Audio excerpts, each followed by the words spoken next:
sebelum ni kan Fiza ada cerita kan, yang Fiza kan masa Fiza kecil-kecil, Fiza tak banyak cakap, jenisnya pendiam.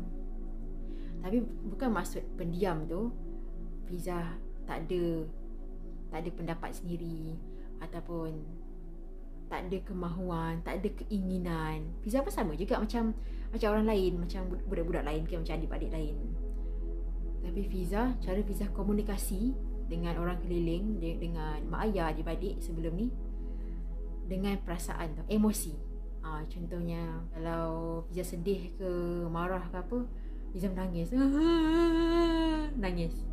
Tapi Fiza tengok reaksi mak ayah Fiza. Tengok tak faham-faham juga ke kan? So diorang tengok macam, oh Fiza sedih ni, lepas tu nangis lagi ni. Tengok diorang tak faham-faham juga ke.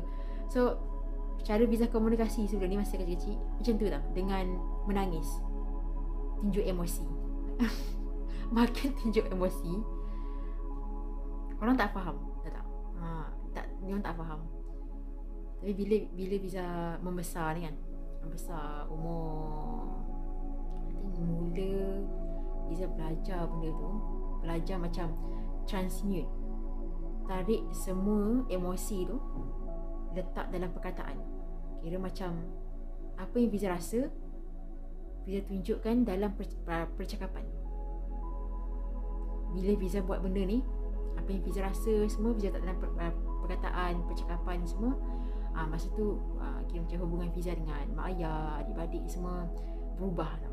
So diorang baru tahu, oh Fiza macam ni ke, oh Fiza rasa macam ni ke, oh Fiza nak macam ni ke, macam ni. Macam tu. So, sebelum ni masa Fiza kecil rasa macam, kenapa orang tak faham aku dah tunjuk perasaan ni, aku menangis ni. Tak faham-faham juga. Okay, so lepas tu lama kelamaan tu belajar apa punca dia semua. Okay, lepas tu saya transmute semua perkataan tu dalam percakapan kan, semua emosi dalam percakapan. Lepas tu hubungan Fiza dengan mak ayah, adik-adik, orang keliling semua, janganlah Koko, banyak tempat situ juga duduk. Kawan-kawan, Koko say hi kawan-kawan. Dia macam bayi. Lepas Zuhur tidur. Cana. Dia suka tidur. Ya, kau tutup mata ke? Tengok. Tak. Ni dia suka.